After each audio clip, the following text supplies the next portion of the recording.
Chase Deo never thought much about what lay beyond this life. A proud Air Force veteran, his world was grounded in discipline, routine, and the tangible. Heaven, hell, or anything in between seemed like ideas meant for someone else to ponder. His life was dedicated to serving his country and maintaining a sense of control. But what happened on that fateful day shattered everything he thought he understood about reality. It was a day like any other. Chase woke early, drank his usual strong black coffee, and headed out for his morning routine. The crisp air and his steady heartbeat gave him a sense of assurance that everything was as it should be. But by the afternoon, a strange feeling crept over him, a subtle unease he couldn't place. A pressure in his chest and a lightheaded sensation seemed to grow with every passing minute. He brushed it off as dehydration or exhaustion. After all, he was a man trained to push through discomfort, to overcome. But no amount of training could prepare him for what was about to happen. As Chase sat at home later that day, the pressure in his chest became unbearable. He tried to stand, to shake off the dizziness, but the world around him began to blur and darken. The last thing he remembered before everything went black was a deafening silence, as if the entire world had paused. His body crumpled to the floor, lifeless, as time itself seemed to stand still. What happened next defied all logic. Chase felt his awareness awaken, but not in the way he was accustomed to. His body lay motionless on the floor below him, yet he was fully conscious, hovering above, watching the scene unfold. It was as though he had become a silent observer, detached and weightless yet entirely present. He could see everything with extraordinary clarity, even noticing details he would have overlooked in life. The faint scuff marks on the floorboards, the subtle flicker of a light bulb. And there he was, his own body, unmoving, lifeless, and foreign. Panic gripped him, but it wasn't the kind of fear he had felt before. This was deeper, more visceral, as if his very soul recognized the enormity of the moment. He tried to call out, to shout for help, but no sound came. He reached for his body, but his hands passed through it like mist. It was then that Chase realized he was no longer bound to the world he had known. He was somewhere in between. As he floated there, time seemed irrelevant. Moments stretched into eternities, and eternities felt like fleeting seconds. Then, without warning, a force greater than anything he had ever experienced began pulling him. It wasn't a gentle tug, it was a violent, all-consuming pull, dragging him away from his body and into a darkness so profound it swallowed every trace of light. He tried to resist, to fight against the force, but it was useless. The harder he struggled, the stronger it became. The darkness was unlike anything Chase had ever imagined. It wasn't just an absence of light, it was a presence, a living, breathing void that seemed to reach out and envelop him. The air grew heavy, and a suffocating dread filled his entire being. He couldn't see where he was going, but he could feel it. He was being taken somewhere, and every instinct in his soul screamed that it wasn't a place he wanted to go. The sensation of movement continued, though there was no ground beneath him, no walls to touch, no sense of direction. Chase tried to pray, but he wasn't even sure what he believed in. He hadn't been a particularly religious man, and now, in this moment of utter vulnerability, he realized how unprepared he was for what lay beyond. A desperate plea escaped his lips, not to any specific deity, but to anything that might hear him. "Help me," he whispered into the void. His words vanished, absorbed by the oppressive silence. Then, faintly at first, Chase began to hear it. It was a distant wailing, growing louder with each passing moment.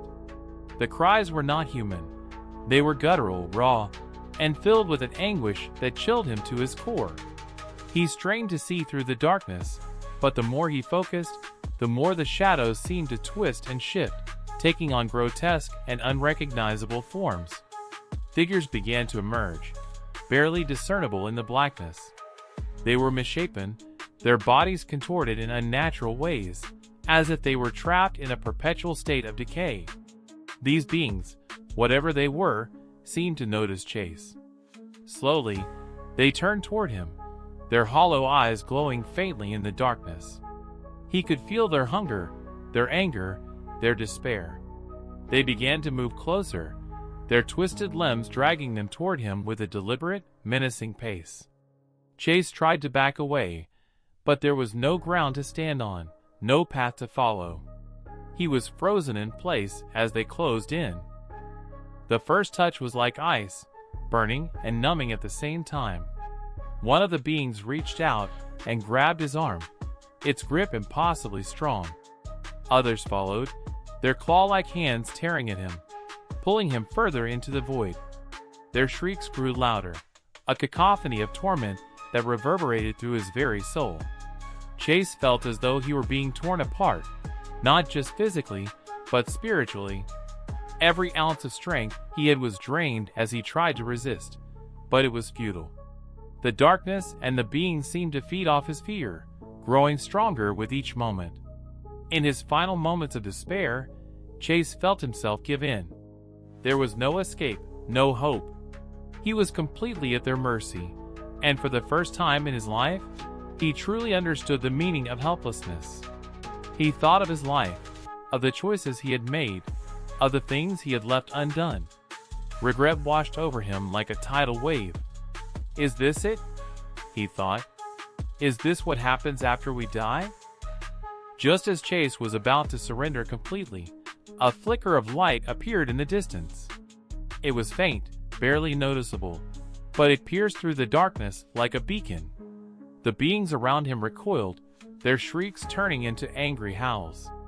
The light grew brighter, warmer, and more powerful.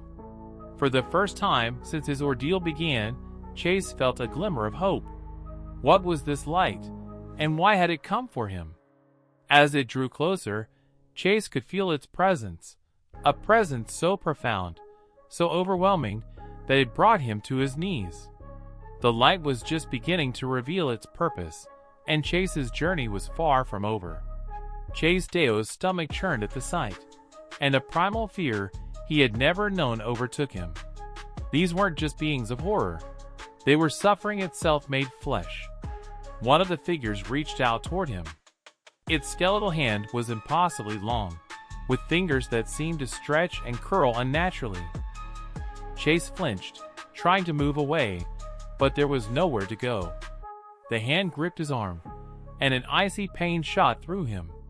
It wasn't just cold. It was a deep, bone-chilling agony that seemed to seep into his very essence. He could feel his strength draining, his will to resist slipping away. More of them joined in, their claw-like hands tearing at him, pulling him deeper into the darkness. They didn't speak, but their presence communicated an overwhelming message: despair. Chase felt as though they were trying to drag him into their world, a place of eternal torment and hopelessness. Their screams grew louder, echoing all around him, filling his mind with a cacophony of suffering. As he struggled against them, something strange began to happen. Chase's life began to flash before his eyes, not as a series of happy memories, but as a brutal, unflinching review of his actions and choices. Every selfish decision, every moment of anger, every missed opportunity to show love or compassion played out in excruciating detail. It wasn't just a replay. He felt the weight of those moments, as if he were living them again. The regret was suffocating, and the beings around him seemed to feed off it, growing stronger and more aggressive. Chase tried to fight back, to push them away, but his efforts only seemed to amuse them. They laughed, a cruel, mocking sound that made his skin crawl. "You can't escape," they seemed to say without words. "You belong to us now." Their grip tightened, and he felt himself being pulled in every direction at once, as if his very being was being torn apart. "Help me!" he screamed, though he wasn't sure who he was calling to. His voice echoed into the void. The beings paused for a moment, as if startled by his plea, but then they redoubled their efforts, their laughter turning into enraged howls. They seemed determined to break him, to erase every last shred of hope and resistance from his soul. Chase's strength began to wane. He felt himself slipping away, his consciousness fading as the darkness consumed him. "This is it," he thought. "This is the end." He was overcome with a profound sense of regret, not just for the mistakes he had made in life, but for the opportunities he had missed to be better, to love more deeply, to make a difference. It was as if his very soul was crying out in anguish, not just for himself, but for the life he'd left unfulfilled. And then, just as he was about to give in, something changed. A faint light appeared in the distance, barely more than a pinprick in the vast sea of darkness. At first, Chase thought it was his imagination, a desperate hallucination conjured by his fading mind. But the light grew brighter, stronger, cutting through the darkness like a blade. The beings around him recoiled, their shrieks turning into panicked cries. They seemed to fear the light, backing away as it approached. Chase felt the warmth of the light wash over him, a stark contrast to the cold, suffocating void he had been trapped in. It was more than just light. It was a presence, a force of love and power that he couldn't comprehend. For the first time since his ordeal began, he felt hope. The beings retreated further, their twisted forms dissolving into the shadows as the light enveloped him. Chase didn't know what this light was, but he knew one thing for certain: it had come for him. It had heard his cries and answered. As the light drew closer, the darkness around him began to fade, and the oppressive weight that had held him down was lifted. For the first time, he could breathe again, and though he didn't yet understand what was happening, he knew he was about to face something far greater than anything he had ever known. The light grew closer, illuminating the void that had once surrounded Chase Dale. It wasn't just a physical brightness. It was alive, pulsing with warmth, power, and a love so profound it defied description. Chase felt the weight of his fear, regret, and despair lifting, as though the light itself was cleansing him of the suffocating darkness. He could feel it on a level deeper than anything he had ever experienced, a presence that resonated with every fiber of his being. As the light enveloped him, Chase felt a pull, not forceful, but compelling, as if it was drawing him toward the very source of life itself. He surrendered to it, allowing himself to be carried. In an instant, the oppressive void gave way to something entirely different. The darkness receded, and Chase found himself in a space that seemed infinite, filled with radiant golden light that stretched endlessly in every direction. The air, or whatever passed for air in this place, was saturated with peace, love, and an overwhelming sense of security.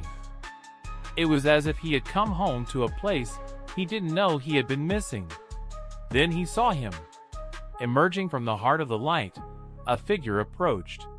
Chase immediately knew who it was, even though he couldn't fully comprehend how he knew. It was Jesus. There was no mistaking it. The figure's presence radiated an authority so immense Chase felt like he could crumble under its weight, yet it was tempered with an equally immense love that steadied him. Jesus was clothed in light itself, his features both clear and indescribable, as if they existed beyond the limitations of human perception. Chase felt unworthy to even look at him, but he couldn't look away. Every part of him wanted to fall to his knees, to beg for forgiveness, but before he could speak, Jesus did. His voice wasn't heard with Chase's ears, but resonated within him, clear and unmistakable. It wasn't loud, yet it carried the weight of eternity. "Chase!" Jesus said, his tone filled with both compassion and a gravity that Chase could hardly bear. "You have come close to the edge of eternity." Tears welled up in Chase's eyes as the full weight of those words sank in. He knew, without explanation, that this wasn't just about him. It was about choices, about life, about the purpose he had been given and had so often ignored. Jesus' gaze pierced into him, not with condemnation, but with truth. It was impossible to hide anything in that light. Every flaw, every failure, every hidden sin was exposed, laid bare before the one who already knew it all. "I gave you life," Jesus continued, "not so you could squander it, but so you could serve. You were made to love, to give, and to reflect the light I placed within you. But instead, you let the world's distractions blind you to what truly matters." Chase wanted to speak, to explain, to justify, but he couldn't. Every excuse he had ever told himself seemed shallow and meaningless in the presence of this truth. He could only weep, the weight of his choices pressing down on him like a crushing tide. Yet even in his brokenness, Chase felt the light lifting him, holding him together when he felt like he would shatter. "Your life is a gift," Jesus said, "and it has a purpose. But you have forgotten that purpose, as so many others have. The path you are walking leads to destruction, not just for yourself, but for the world around you." Chase was overwhelmed. His mind raced with questions, but before he could form a single thought, Jesus raised his hand, and Chase's vision filled with scenes of chaos and destruction. He saw the world as it truly was, broken, divided, and consumed by greed, hatred, and apathy. Fires raged, cities crumbled, and people turned on one another with a ferocity that seemed inhuman. The suffering was immense, and Chase could feel it as if it were his own. "This is the path humanity is on," Jesus said, his voice tinged with sorrow. "But it doesn't have to be this way. There is still time to change." Chase felt a flicker of hope in those words, but the visions didn't stop. He saw flashes of disasters yet to come. "You were created for this, but you must choose it, Chase. You must live it, share it, and reflect it into the world." The weight of those words settled on Chase, not as a burden, but as a calling. He felt unworthy, but an unshakable determination began to stir within him. Jesus wasn't just giving him a task. He was giving him the strength to carry it out. "There will be resistance," Jesus said, his tone turning serious. "The world will not easily accept what you have to say. But speak the truth boldly, without fear. Some will listen, and through them, the light will grow." Before Chase could respond, Jesus stepped closer, placing a hand on his shoulder. The touch wasn't physical, yet Chase felt it more deeply than any earthly sensation. It was a transfer of strength, purpose, and peace. "The time is shorter than you think," Jesus said, his voice resonating with an urgency Chase couldn't ignore. "Do not waste it." And then, in an instant, the light began to fade. Chase wanted to stay, to remain in the presence of this indescribable love and peace, but he knew he couldn't. His mission wasn't here. It was back in the world he had almost left behind. As the light dimmed, Chase felt himself being pulled away, back toward the darkness, back toward the life he had almost lost. The last thing he heard before everything went black was Jesus' voice echoing in his soul. "Remember what you've seen. Remember what you've been given. And do not forget, there is always hope." Chase Dale awoke with a gasp, his body convulsing as air rushed into his lungs. The sterile fluorescent light of the hospital room burned his eyes, and for a moment, he couldn't tell where he was. Every muscle in his body ached, and his chest felt heavy, as though he'd been crushed under an unimaginable weight.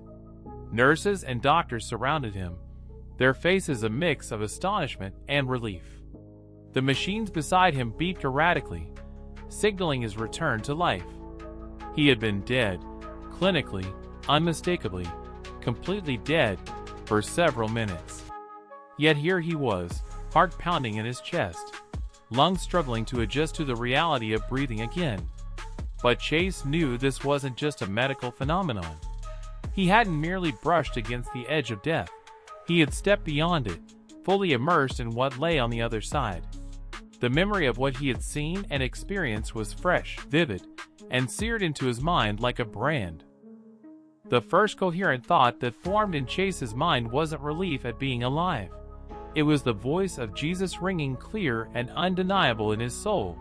You must share what you've seen. Warn them. Tell them the truth. The words carried a weight he could not ignore, but they also filled him with an overwhelming sense of responsibility. He had been given a task, one that felt impossibly large. How was he, one man, supposed to make a difference in a world teetering on the edge of destruction? The next few hours passed in a blur. Medical staff asked him countless questions, trying to piece together what had happened. Chase gave them the simplest answers he could manage, avoiding details about the experience he had just endured. How could he explain something so profound, so otherworldly, to people who hadn't seen it themselves? He barely understood it, and yet he knew it was real, more real, in fact, than anything he had ever encountered in his earthly life. As the adrenaline wore off and exhaustion set in, Chase was left alone in the stillness of the hospital room. The rhythmic beeping of the monitors was the only sound, but his mind was anything but quiet. The visions Jesus had shown him replayed endlessly in his head, the suffering, the chaos, the cries of humanity in its darkest hour. It was as if he had been given a glimpse into the future, a future that could still be changed, but only if people acted with urgency. And then there was the command. The time is shorter than you think. Do not waste it. Chase felt torn. Part of him wanted to forget, to push the experience aside, and return to the normalcy of life.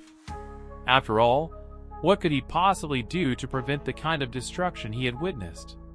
He was just one person, with no special authority or influence. But another part of him, the part that had felt the light's presence, that had stood face to face with Jesus, knew he couldn't ignore what had happened. This wasn't about his comfort or his doubts.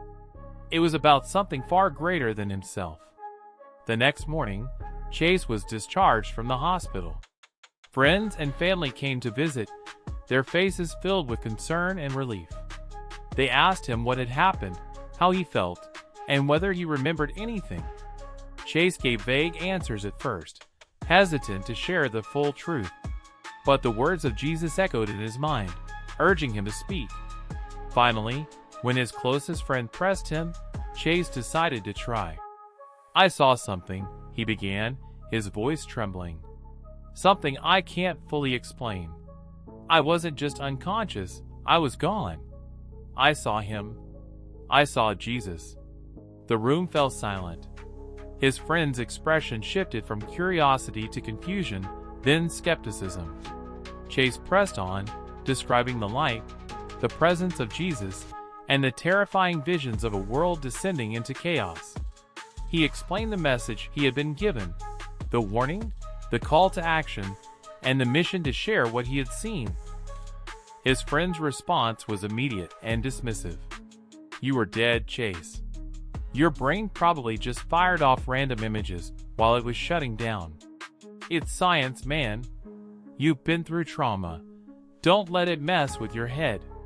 The word stung, but Chase couldn't blame him. If their roles were reversed, he might have reacted the same way. Still, he knew what he had experienced wasn't just a hallucination or a chemical reaction in his brain. It was real, and no amount of skepticism could change that. Over the next few weeks, Chase struggled to find the courage to share his story more widely. Every time he tried, he was met with doubt, ridicule, or polite dismissal. Some people outright laughed at him, while others offered patronizing words of support, clearly not believing a word he said. The rejection hurt, but it also fueled a growing determination within him. Jesus hadn't said this would be easy. In fact, he had warned Chase that the world would resist the truth. But Chase also knew he couldn't let that stop him. As he began to share his story more openly, Chase noticed something unexpected. While many people reacted with disbelief, there were others, just a few at first, who listened with genuine interest. These people asked questions, leaned in closer, and seemed deeply affected by what Chase had to say. Some of them even broke down in tears, confessing their own struggles and fears about the state of the world. For the first time, Chase realized that his mission wasn't about convincing everyone. It was about reaching those who were ready to hear the message. Driven by this newfound clarity, Chase threw himself into his mission with everything he had. He began speaking at small gatherings, sharing his experience with anyone willing to listen. He wrote letters, posted online, and connected with others who had experienced similar near-death encounters. Slowly but surely, his message began to spread. But the visions Jesus had shown him never left his mind. The scenes of destruction and chaos haunted him, pushing him to act with urgency. He understood now that his mission wasn't just about warning people, it was about inspiring them to change. Love, compassion, humility, and faith, these were the tools humanity needed to avert the disasters he had seen. Chase knew the task was monumental, but he also knew he couldn't give up. Every day, Chase prayed for strength. Chase Deo didn't have all the answers, and he still struggled with doubts, but he trusted in the light that had saved him. As he continued his work, he began to see glimmers of hope, small signs that his efforts were making a difference. Chase's life would never be the same, but he had accepted that his journey wasn't about returning to normalcy. It was about fulfilling the purpose he had been given. With every step he took, he carried the words of Jesus in his heart. Remember what you've seen. Remember what you've been given. And do not forget, there is always hope. Chase Deo was back in the world of the living, but he felt like a stranger. Life had taken on a surreal quality, as if everything was both hyper-real and insignificant at the same time. The vibrant colors of the sunset, the laughter of children, even the mundane sound of traffic, all of it reminded him of how fleeting life could be.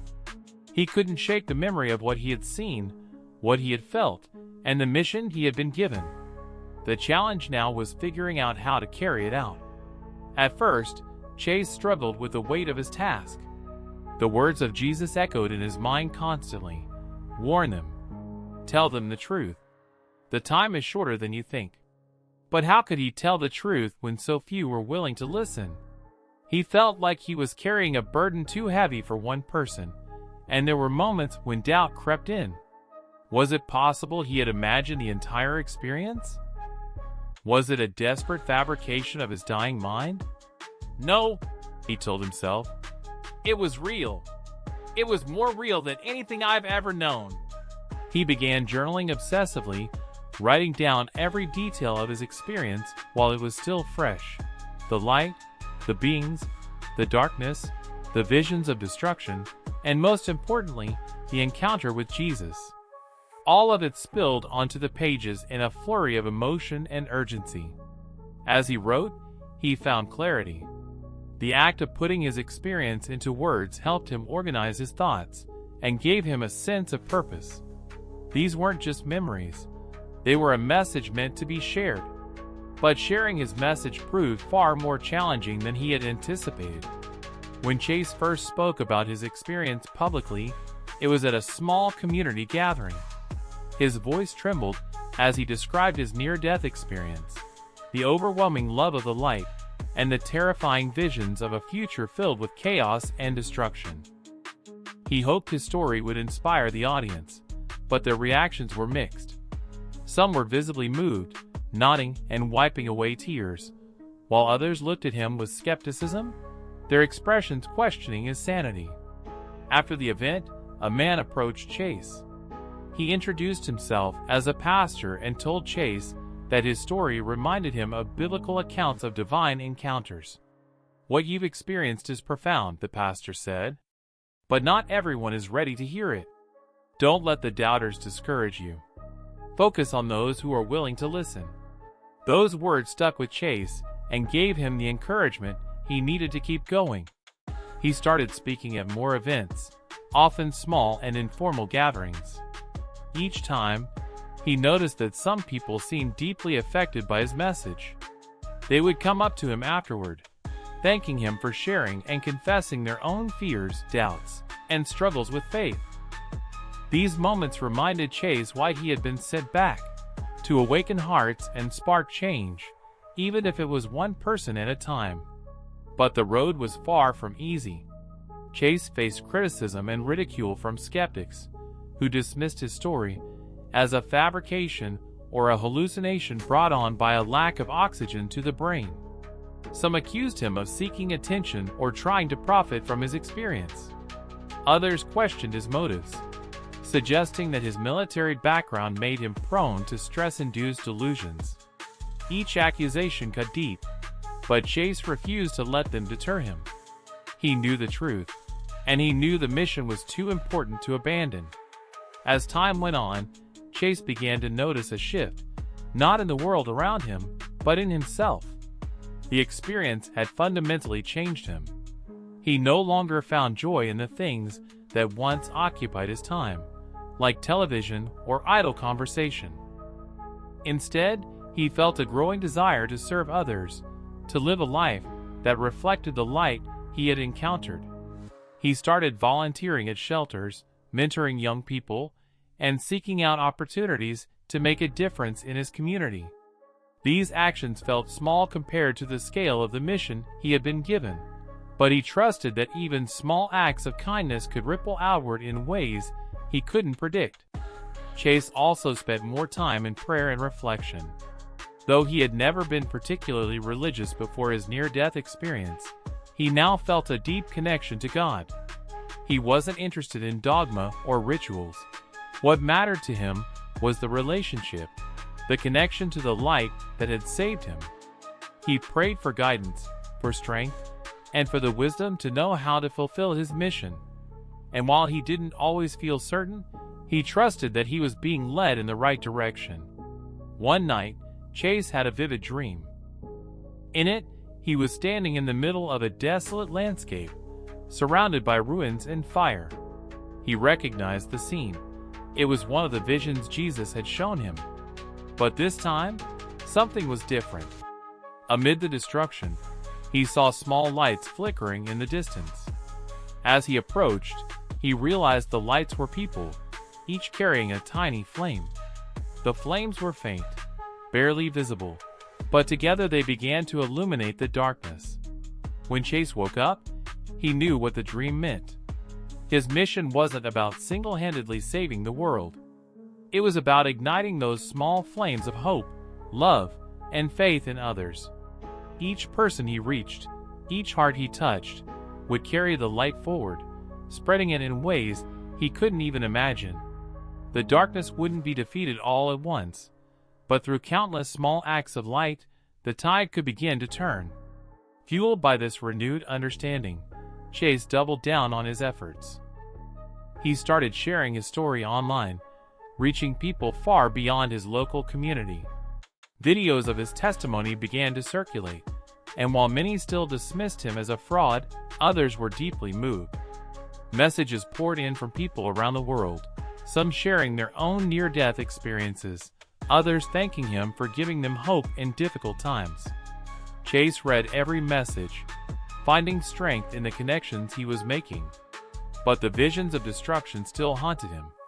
He couldn't forget what Jesus had shown him, the warnings about the path humanity was on. Chase knew he couldn't force people to change, but he also knew he couldn't remain silent. He spoke openly about the need for love, compassion, and unity, urging people to look beyond their differences and come together for the greater good. "The time is shorter than we think," he would say, echoing the words that had been etched into his soul. "We can't wait for someone else to fix the world. It starts with us, with every choice we make, every act of love we offer." As the years went on, Chase continued his mission, never losing sight of the light that had brought him back. He knew he wouldn't see the full impact of his efforts in his lifetime, but that didn't matter. What mattered was that he had been given a second chance, a chance to live with purpose, to serve others, and to share the truth he had been entrusted with. Chase Deo's journey wasn't about fame, recognition, or even success. It was about faith, resilience, and the unwavering belief that even in the face of darkness, the light would always prevail. His story wasn't just a warning, it was a call to action, a reminder that every person has the power to make a difference. And as long as there was breath in his lungs, Chase would continue to carry the light forward, one step at a time.